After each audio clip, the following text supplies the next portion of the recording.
Minha mãe me deixou uma caixa de VHS e uma promessa que eu nunca entendi até reabrir aquele estojo trancado no fundo do guarda-roupa. Ela dizia que guardava lembranças para quando eu fosse grande, e eu cresci acreditando que aquilo eram fitas comuns de aniversários e festas. Quando ela morreu, eu tinha 7 anos, e a sensação que ficou era de que parte dela cabia naquele plástico indecifrável. O cheiro da caixa era de poeira antiga misturada com perfume barato que ela gostava, cheiro de jasmim que grudava nas minhas mãos quando eu tocava a lombada, e a voz que vinha da sala vazia dizia apenas uma coisa: não toques no lado B. Eu passei 25 anos guardando a promessa como se fosse um talismã, até o dia em que a curiosidade me venceu e eu coloquei uma fita no aparelho que encontrei na casa da minha avó. Se você ficar comigo até o fim, vou mostrar cada quadro, cada sussurro, e o motivo pelo qual eu acredito que aquelas fitas não eram memórias para consolar, mas instrumentos para algo que se alimenta do quase perder. Fique, por favor.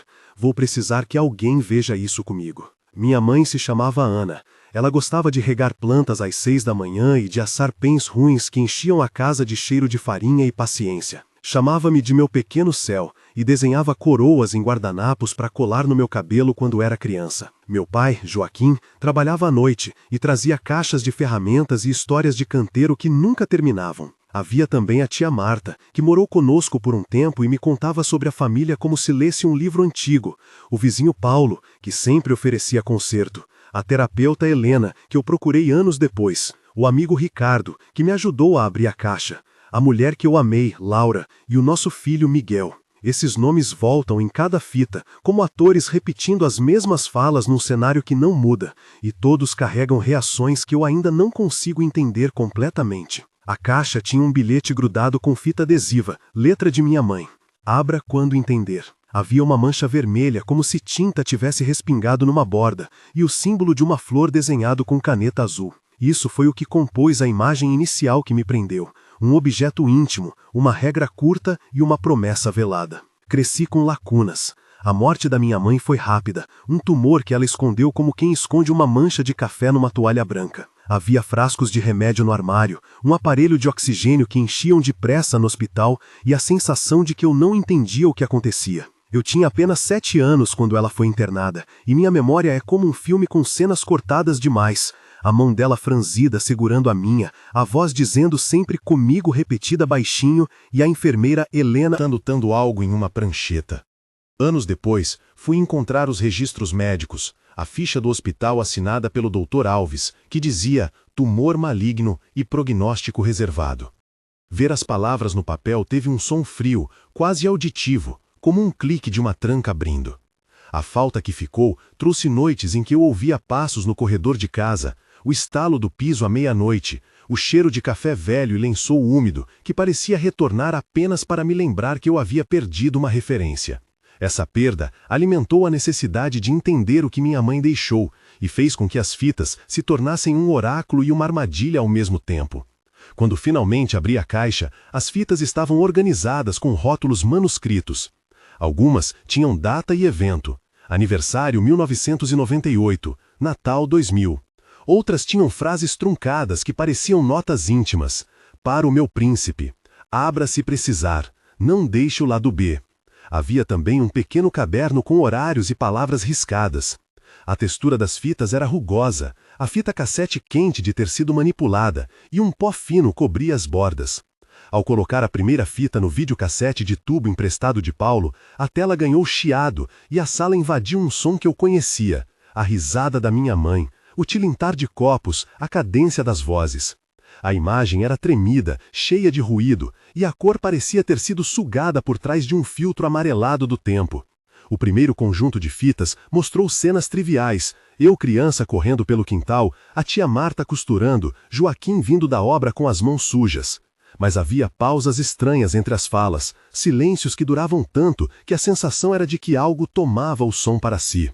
Em uma das fitas, no meio de um parabéns, a câmera se virou para a janela e mostrou uma sombra fixa que não correspondia a nada lá fora. Aquilo foi o primeiro fio que me puxou para dentro do novelo. Eu comecei a transcrever e a catalogar cada fita. O processo de recuperação dos sinais antigos exigiu que eu limpasse cabeças magnéticas, verificasse o encaixe do transporte e calibrasse os potenciômetros do aparelho. Usei um kit de limpeza com álcool isopropílico e um cotonete para remover o pó superficial, e escolhi uma cabeça de leitura mais antiga para evitar que a fita se prendesse. Em termos técnicos, o procedimento envolve alinhar a cabeça de leitura com a trilha de áudio, ajustar a velocidade de reprodução para reduzir wall e flutter e monitorar a saída com fones para capturar ruídos que podem ser sinais de interferência intencional. Enquanto trabalhava, o ar cheirava a metal quente e solvente, e cada ajuste produzia um pequeno estalo de alívio. O objetivo era preservar o máximo de informação sem danificar as fitas, porque eu precisava que elas falassem por si só.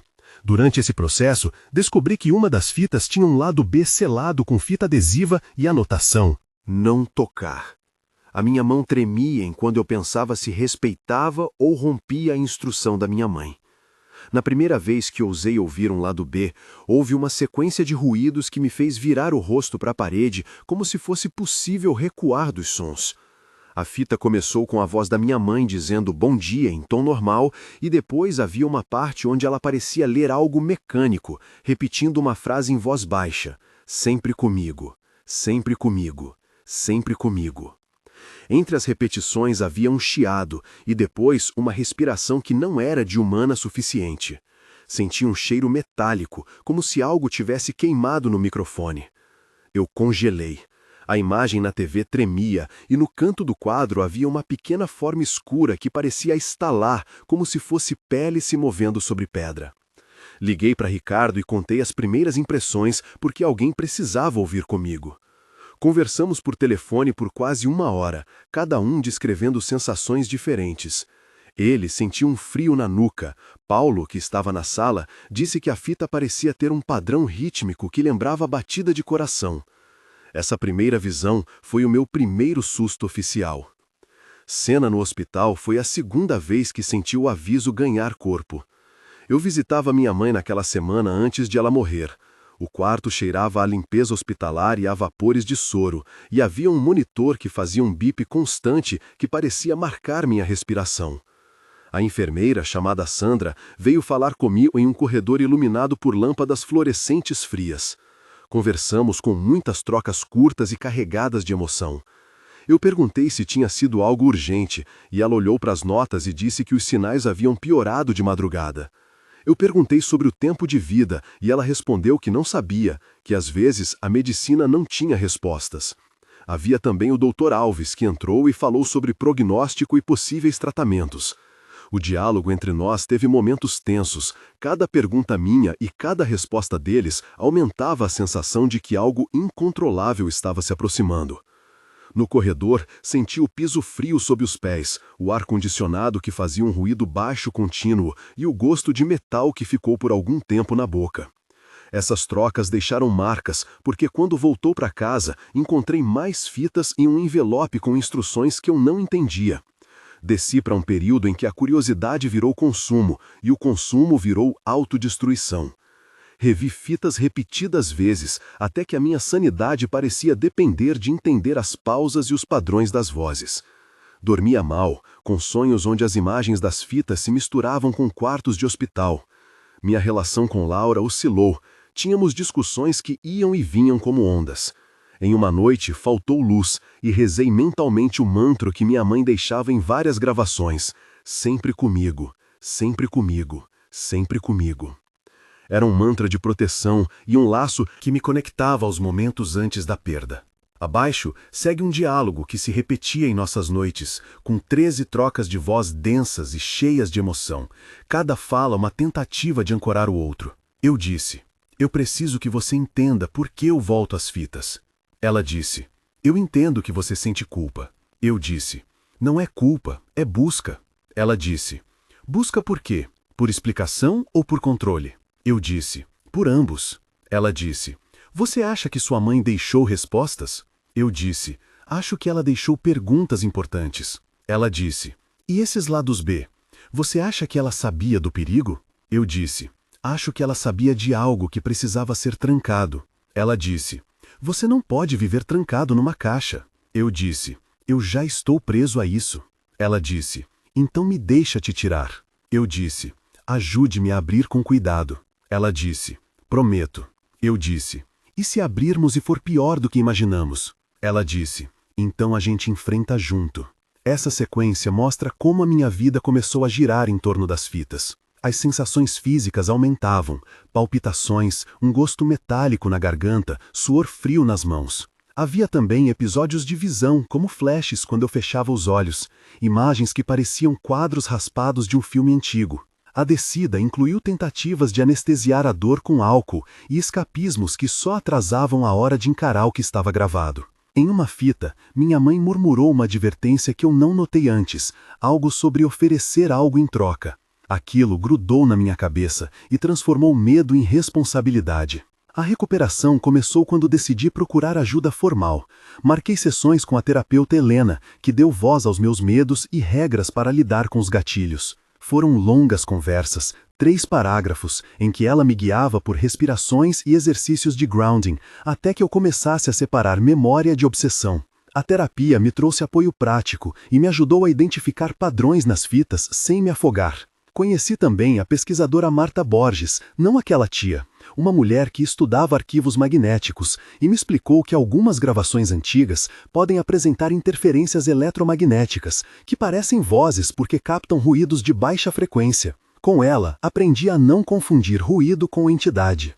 Ainda assim, o que vi em vídeo excedia explicações técnicas, porque havia intenções implícitas, pausas que alinhavam perguntas e a repetição de uma frase que funcionava como ritual. Houve um momento decisivo que mudou tudo. Eu e Laura planejávamos uma vida mais calma, tivemos um casamento simples no quintal, com a tia Marta costurando decorações e Paulo trazendo um bolo. Gravamos tudo, e depois de semanas de recuperação emocional, eu me permiti a felicidade.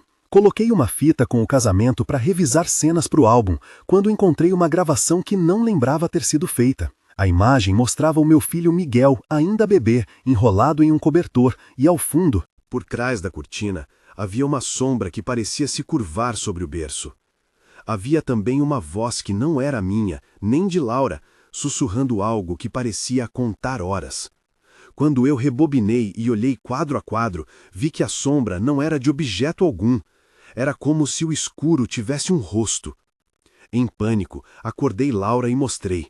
O diálogo que se seguiu foi intenso, com 12 trocas entre nós e com Ricardo por telefone, tentando entender se era montagem ou problema técnico. Eu disse: "Você vê isso?" Ela disse: "Sim." Eu disse: "Não era assim no casamento?" Ela disse: "Talvez seja reflexo da luz." Eu disse: "Repare no movimento, não é reflexo." Ela disse: "Então o que é?" Eu disse: "Não sei." Ela disse: "Liga para Ricardo." Eu disse: "Já liguei." Ela disse: "E ele?" Eu disse: "Diz que é coisa técnica, mas eu vejo outra coisa." Ela disse: "Você acha que isso pode afetar o Miguel?" Eu disse: "Tenho medo que sim." Ela disse: "Vamos proteger ele." Eu disse: "Como?" Ela disse: "Vamos dormir no quarto com ele hoje." Eu disse: "Promete que vai comigo?" Ela disse: "Prometo." A reação imediata foi de proteção.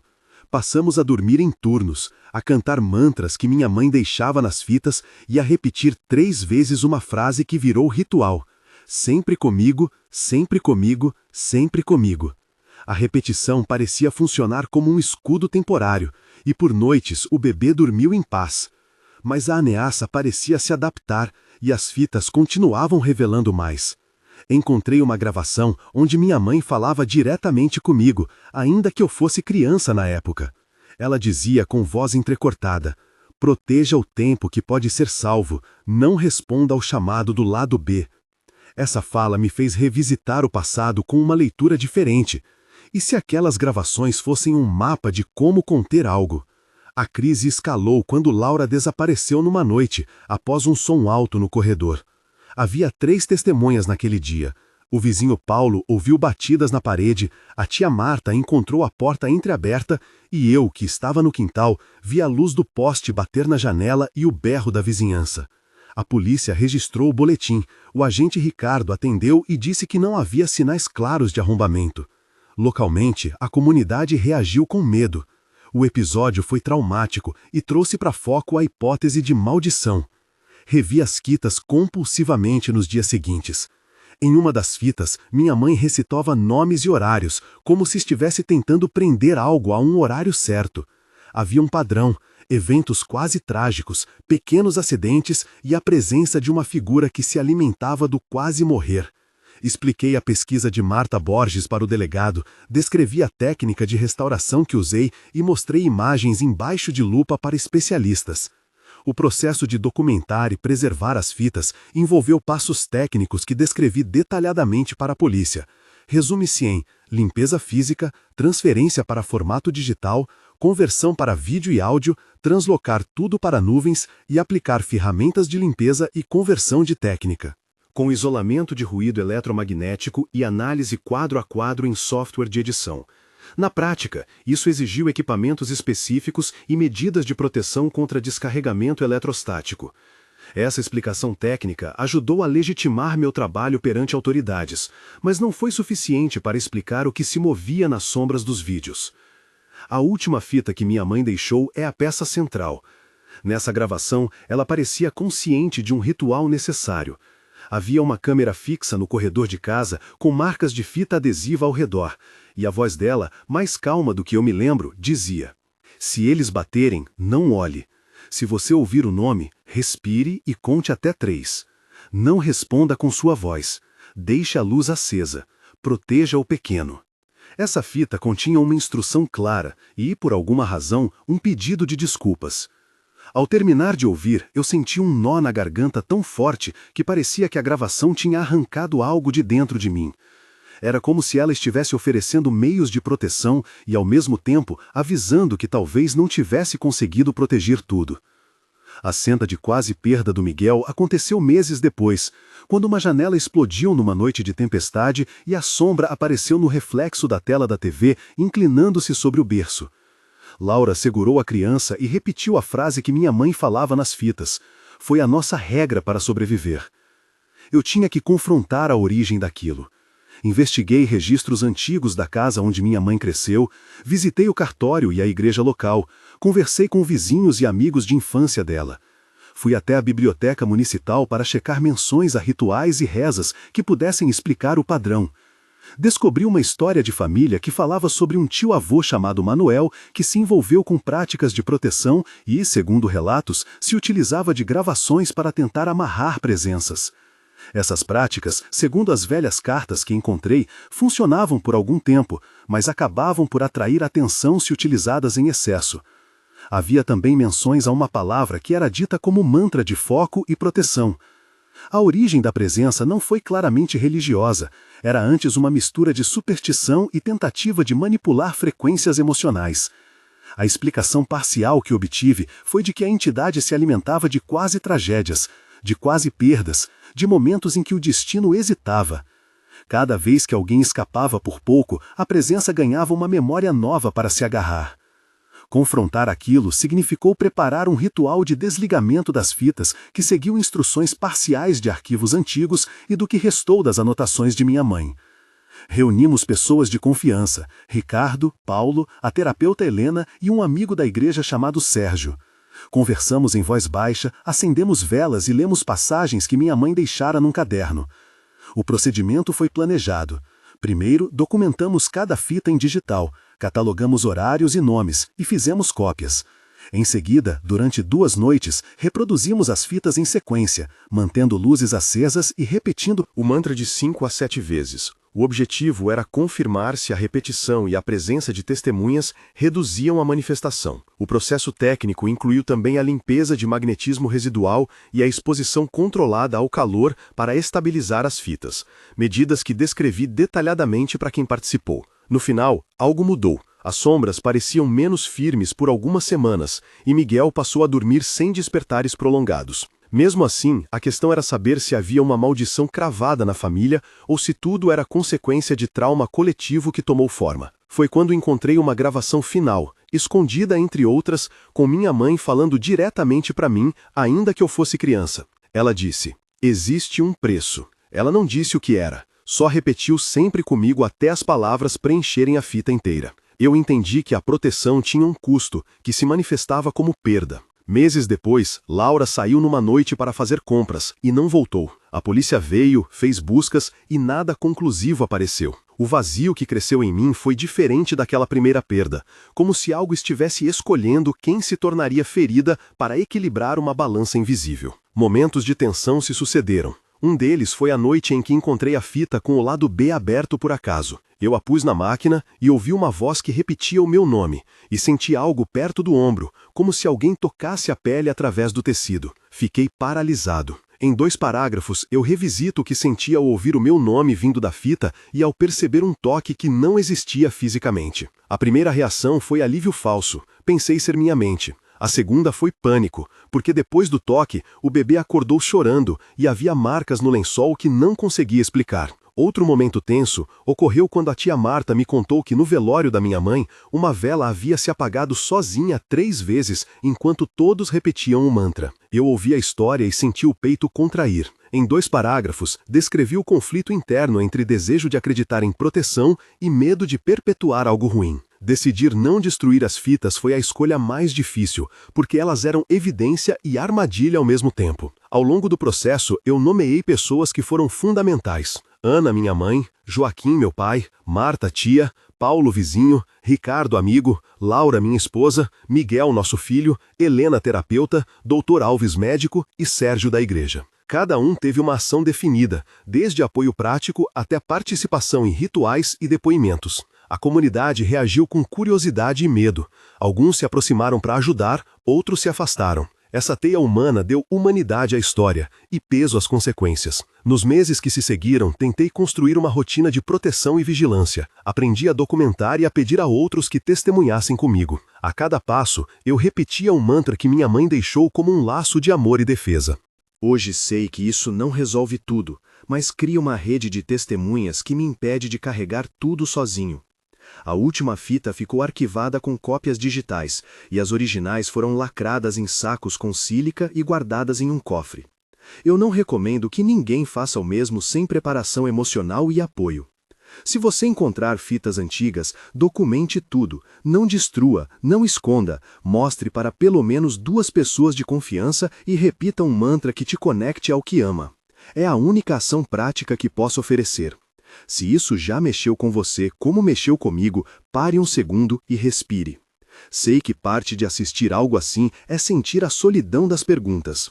Se alguma vez você encontrou um objeto da família que parecia esconder mais do que mostrar, conte nos comentários. Comece sua resposta com "Eu encontrei" e descreva um detalhe, um cheiro, um som ou um nome escrito. Só isso já ajuda muito. Quando você compartilhar, outras pessoas que passaram por experiências parecidas poderão se identificar, e juntas poderemos montar pistas que talvez eu não veja sozinho. Cada comentário pode ser uma peça que muda o quadro. Obrigado se decidir comentar. Agora volte comigo, ainda há uma última gravação que preciso mostrar. Conclusão chegou após muitas noites de vigilância e algumas perdas que não se apagam. Perdi minha mãe e depois a mulher que escolhi para construir um lar. Entre essas ausências, encontrei provas de que as memórias gravadas às vezes preservam mais do que lembranças, elas aprisionam padrões. Aprendi que existe um ciclo, uma regra parcial. A presença parece se alimentar de quase tragédias, de quase mortes, de coincidências que chamamos de sorte. A lição cruel é que proteção mal entendida pode virar armadilha. A ação concreta que eu recomendo é documentar e buscar testemunhas. Não queime nada, não jogue fora. Se possível, leve o material para uma análise técnica e social antes de qualquer gesto definitivo.